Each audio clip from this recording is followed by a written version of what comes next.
Hello everyone, welcome back to the channel. आज इस video में हम बायोकेमिस्ट्री का नेक्स्ट टॉपिक पढ़ेंगे।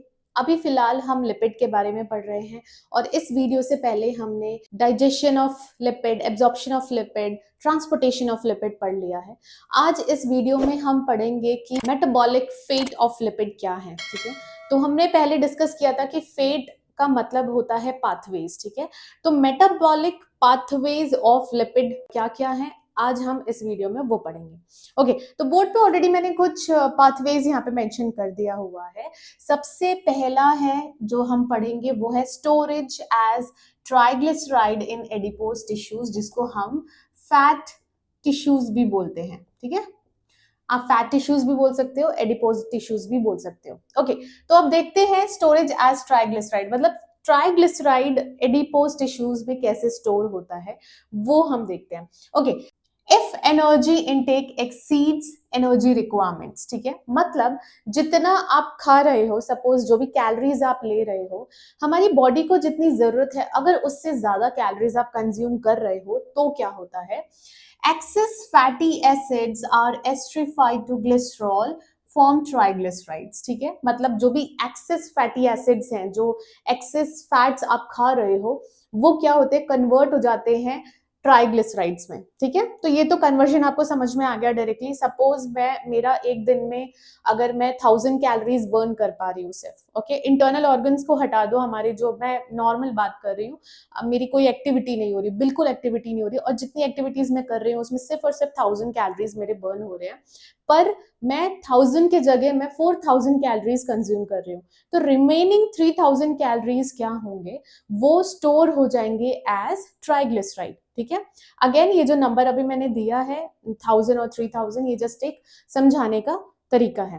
ओके, नेक्स्ट हम देखते हैं these triglycerides are stored in adipose tissue for later use. Okay, अब क्या हो रहा है, ये जो ट्राइग्लिसराइड है वो कहाँ स्टोर हो जाते हैं, एडिपोज टिश्यू में, ताकि बाद में कभी भी ऐसी नौबत पड़े कि शरीर को एनर्जी की जरूरत है तो वहां से वो ट्राइग्लिसराइड एनर्जी प्रोवाइड करेगा। ओके ओके, व्हेन नीडेड, जैसे व्हेन नीडेड मतलब जब जरूरत पड़ेगी, किस टाइम जरूरत पड़ सकती है, फास्टिंग के टाइम पे, या फिर आप कहीं ट्रैवल कर रहे हो, या फिर घर पे ही आपने आपके जो 2 मील्स है, ब्रेकफास्ट या लंच, लंच या डिनर, इनके बीच का जो गैप है वो बहुत बढ़ गया है, आपने एक टाइम का खाना नहीं खाया है, कुछ भी पॉसिबिलिटीज हो सकती हैं। और एक्सरसाइज, ठीक है, ये कुछ कंडीशंस ऐसे हैं, जैसे फास्टिंग बिटवीन 2 मील्स जो टाइम होता है ना, वो हो गया अगर बढ़ जा रहा है, या फिर बहुत एक्सरसाइज कर रहे हैं और आपने कुछ खाया नहीं है, उस टाइम पे क्या होगा, स्टोर्ड ट्राइग्लिसराइड अंडरगो लाइपोलाइसिस। ठीक है, अब हमने बोला था ना, स्टोर्ड ट्राइग्लिसराइड्स हमें एनर्जी प्रोवाइड करता है जब हमारे शरीर को जरूरत पड़ती है। तो वो जरूरत कब पड़ रही है, जब हमने फास्टिंग रखा हो, या फिर 2 मील्स के बीच में फास्टिंग रखा हो, या फिर एक्सरसाइज कर रहे हो। ठीक है, ओके, अब ये किस प्रोसेस से हमें मिलता है, लाइपोलाइसिस। लाइपो मतलब लिपिड्स और लाइसिस मतलब ब्रेकडाउन। ठीक है, तो फैटी एसिड्स का ब्रेकडाउन हो रहा है, लिपिड्स का ब्रेकडाउन हो रहा है to release free fatty acids plus glycerol in the blood stream. अब क्या हुआ, हमें ग्लिसरॉल मिल गया, फ्री फैटी एसिड मिल गया ब्लड में। ठीक है, अब उससे हम एनर्जी बना सकते हैं और उससे हमें एनर्जी मिल जाएगी। एनर्जी जब मैं बोल रही हूँ तो आप कैलोरीज और एनर्जी इक्वल ही समझो। ठीक है, ओके, तो ये तो हो गया storage as triglyceride in adipose tissue. Next जो सेकंड है हमारे पास, that is synthesis of lipid या फिर लिपिडोजेनेसिस। ठीक है, जब हमने न्यूट्रिशन और बायोकेमिस्ट्री स्टार्ट किया था तब मैंने आपको बताया था, जेनेसिस वर्ड का मतलब होता है फॉर्मेशन और लाइसिस का मतलब होता है ब्रेकडाउन। ये आप हमेशा याद रखना। ओके, नेक्स्ट आते हैं इसमें, when there is excess calorie intake, calorie मतलब एनर्जी की बात हो रही है। ठीक है, specially from carbohydrate and glucose is converted into precursors for fatty acid synthesis। ठीक है, अब अगर आपने कैलोरी ज्यादा लिया है, ठीक है, आप ज्यादा खा रहे हो, स्पेशली जब आप कार्बोहाइड्रेट और ग्लूकोज ज्यादा, चीनी खा रहे हो, कार्ब्स खा रहे हो ज्यादा, तो उस टाइम पे क्या होता है, ये जो कार्बोहाइड्रेट है, ग्लूकोज है, ये किस में कन्वर्ट हो रहा है, इज कन्वर्टेड इनटू प्रिकर्सर। ठीक है, ये प्रिकर्सर में कन्वर्ट होता है फॉर फैटी एसिड सिंथेसिस, मतलब फैटी एसिड्स और बनना शुरू हो जाएंगे बॉडी में। और फैटी एसिड्स किससे बन रहे हैं, विया ग्लाइकोलाइसिस पाइरुवेट एसिटाइल कोएंजाइम। ठीक है, मतलब ये जो प्रोसेस प्रोसेस है, ग्लाइकोलाइसिस से हमें क्या मिला, pyruvate, pyruvate then again convert होता है एसिटाइल कोएंजाइम ए में, ठीक है। और हम यहाँ पे एसिटाइल कोएंजाइम ए के बारे में ही पढ़ेंगे आगे। ओके, नेक्स्ट आता है fatty acid are synthesized then esterified to glycerols to form triglycerides stored in adipose tissue, also used to make phospholipids, cholesterol esters, ठीक है। अब क्या हो रहा है, हमने पढ़ा कि अगर कार्बोहाइड्रेट ग्लूकोज ज्यादा है तो वो इवेंचुअली क्या बना देते हैं, फैटी एसिड्स बना रहे हैं, और ये फैटी एसिड्स फर्दर एस्ट्रिफाई हो और कन्वर्जन होके ट्राइग्लिसराइड बना रहे हैं, जो कि एडिपोज टिश्यू में स्टोर्ड हो जाता है, और भी चीजें बन जाती हैं जैसे फॉस्फोलिपिड्स हैं, कोलेस्ट्रॉल एस्टर्स है, ये भी इस प्रोसेस पे बन रहा है। तो अब आपको पता लग गया कि सिंथेसिस ऑफ लिपिड कैसे हो रहा है, या लिपिडोजेनेसिस, है ना।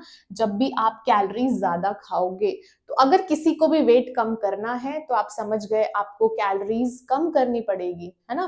कार्बोहाइड्रेट कम खाओ, फैट कम खाओ, fat as in good fat आप खा सकते हो नॉर्मल अमाउंट में, बैड फैट आपको कम खाना है। ओके, नेक्स्ट आ जाते हैं हम जनरेशन ऑफ कीटोन बॉडीज, ठीक है। अब ये कीटोन बॉडीज क्या होते हैं और ये कीटोन बॉडीज कैसे बन रहे हैं लिपिड से, वो अब हम पढ़ेंगे।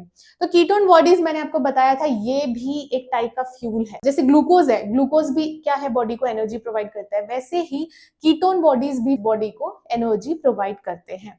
ओके, अब इसमें क्या हो रहा है, व्हेन कार्बोहाइड्रेट इज लो, ठीक है। अब बॉडी में किसी भी रीजन से स्टार्वेशन हो गया, फास्टिंग हो गई, या फिर अगेन एक्सरसाइज की वजह से, या फिर 2 मील्स के बीच में जो टाइम होता है वो बढ़ जाने की वजह से, कोई भी रीजन की वजह से अगर कार्बोहाइड्रेट्स अगर कम हो रहे हैं, तो उसके वजह से क्या होता है, amount of acetyl coenzyme from fatty acid oxidation increases, ठीक है। तो मतलब यहाँ पे हमने देखा फैटी एसिड से क्या बनता है, एसिटाइल कोएंजाइम ए, ठीक है। तो फैटी एसिड से जो एसिटाइल कोएंजाइम ए बन रहा है वो क्या हो जाता है, उसका लेवल बढ़ जाता है। ओके, अब अगर वो बढ़ेगा, ठीक है, वो बढ़ेगा तो क्या होता है, नॉर्मली क्या है, जो सिट्रिक एसिड साइकिल है, टीसीए साइकिल, वो क्या करता है, पूरा यूटिलाइज कर लेता है फैटी एसिड्स, ठीक है। लेकिन इस केस में वो पूरा यूटिलाइज नहीं कर पाता है। ओके, सपोज अगर 100% अगर बना है तो मे बी ये 60% ही यूज कर पाए, मे बी 40% ही यूज कर पाए, ठीक है। रिमेनिंग कहाँ जाता है, remaining acetyl coenzyme gets converted into ketone bodies. Okay, अब आपको पता लगा कि जो रिमेनिंग एसिटाइल कोएंजाइम ए है वो किस में कन्वर्ट हो रहा है, कीटोन बॉडीज में, और इसका कन्वर्जन भी कहाँ होता है, लीवर में, ठीक है। ओके, अब क्या होता है, जो कीटोन बॉडीज हैं उसको ब्लड में रिलीज कर देते हैं, और ब्लड से वो रिस्पेक्टिव टिश्यूज के पास पहुंच जाता है, जहां की टिश्यूज उसको यूटिलाइज करती हैं एज फ्यूल, ठीक है। तो आपको आई होप समझ में आ गया होगा ये। पहले अगर कार्बोहाइड्रेट बॉडी में किसी भी वजह से लो है, तो जो एसिटाइल कोएंजाइम फैटी एसिड से बन रहे हैं उनका लेवल बढ़ता ही जाता है, उसकी वजह से क्या हो रहा है, रिमेनिंग एसिटाइल कोएंजाइम्स जो है वो कीटोन बॉडीज में कन्वर्ट हो जाती हैं, कीटोन बॉडीज ब्लड के थ्रू टिश्यूज के पास पहुंच जाती हैं, और टिश्यूज क्या करते हैं, उनको ऑल्टरनेटिव फ्यूल के जैसे यूज कर लेते हैं, ठीक है। तो ये हो गया about generation of ketone bodies. Next आते हैं हम energy production via beta oxidation plus TCA cycle, ठीक है। ओके, अब इसमें क्या हो रहा है, free fatty acids in blood are taken up by tissue inside cell, free acids are activated converted to fatty acyl coenzyme A, ठीक है। ओके, तो फ्री फैटी एसिड्स ब्लड में ऐसे ही घूम रहे हैं, ठीक है। टिश्यू ने क्या किया, उसको पकड़ा, अब टिश्यू के अंदर जो फैटी एसिड्स हैं वो एक्टिवेट होंगे, ठीक है, एक्टिवेट होंगे, और उनका कन्वर्जन हो जाएगा किसमें, फैटी एसिल कोएंजाइम ए में, ठीक है। ये एक टाइप का एंजाइम है, फैटी एसिल कोएंजाइम ए, इसमें कन्वर्जन हो गया। अब ये जो पर्टिकुलर एंजाइम है ये माइटोकॉन्ड्रिया के अंदर जाके क्या करता है, the fatty acyl coenzyme A goes through repeated cycle of beta oxidations, ठीक है। फैटी एसिड्स का बेसिकली फैटी एसिड्स क्या हो रहे हैं, बीटा ऑक्सीडेशन के अंदर जाते हैं। अब ईच साइकिल में ये बार बार जैसे ना ये बार साइकिल ऐसे घूमता रहेगा, ठीक है। अब जितनी बार ये साइकिल घूमेगा ना, उतने बार ये क्या करता है, टू कार्बन यूनिट्स रिमूव कर देता है, ठीक है। Fatty acid coenzyme A goes through repeated cycle of beta oxidation. Each cycle removes 2 carbon units as acetyl coenzyme A. और जो ये निकल रहा है ये क्या है, एसिटाइल कोएंजाइम ए, ठीक है। अब acetyl coenzyme A then enters to TCA cycle to generate ATP. अब जो मैंने आपको यहाँ पे बताया कि एसिटाइल कोएंजाइम क्या है, फैटी एसिड के ऑक्सीडेशन से जो बन रहा है वो क्या हो जाता है, इंक्रीज हो जाता है। और यूजुअली टीसीए साइकिल जो है उसको यूज करता है और एटीपी एनर्जी बनाता जाता है। लेकिन इस केस में क्या हो रहा है, इस केस में वो बहुत ज्यादा रिमेनिंग रह जाता है, इसलिए कीटोन बॉडीज बन रहे हैं। लेकिन यहाँ पे क्या हो रहा है, यहाँ पे वो जितना भी ये रिमूव हो रहा है, जितना भी ये निकल रहा है, उतना ही फिर ये कहाँ एंटर करता है, टीसीए साइकिल में। और टीसीए साइकिल इसको किस में कन्वर्ट कर देता है, एटीपी में, जो कि है एनर्जी। ठीक है, मैं एक बार फिर से समझा देती हूँ। माइटोकॉन्ड्रिया में फैटी एसिड कोएंजाइम जाता है और सपोज ये है fatty acid coenzyme A, fatty acid coenzyme A ये एंटर करता है इस साइकिल में। और इस साइकिल से क्या निकलता है, 2 कार्बन यूनिट्स, जो क्या है, एसिटाइल कोएंजाइम ए। और ये एसिटाइल कोएंजाइम देन एंटर करता है टीसीए साइकिल में। ठीक है, टीसीए साइकिल का दूसरा नाम है सिट्रिक एसिड साइकिल। और टीसीए साइकिल से वो क्या निकलता है, एटीपी, मतलब एनर्जी। ओके, तो आई होप आपको ये समझ में आ गया हो। हमारे पास मेटाबॉलिक फेट ऑफ लिपिड में 4 फेट हैं।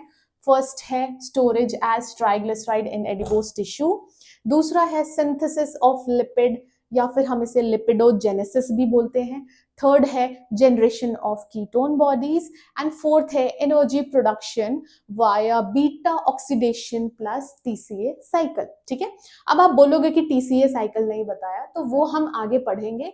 टीसीए साइकिल, ग्लाइकोलाइसिस, ये सारी चीजें हम आगे पढ़ेंगे एक बार जब ये फिनिश हो जाएगा तो। ओके, तो आज के लिए इतना ही। आई होप आपको ये समझ में आया हो। और अगर ये वीडियो आपको अच्छी लगी तो वीडियो को लाइक करें, चैनल को सब्सक्राइब करें, और कोई भी डाउट या फिर रिकमेंडेशन है तो आप मुझे कमेंट सेक्शन में बता सकते हैं। Thank you so much for watching.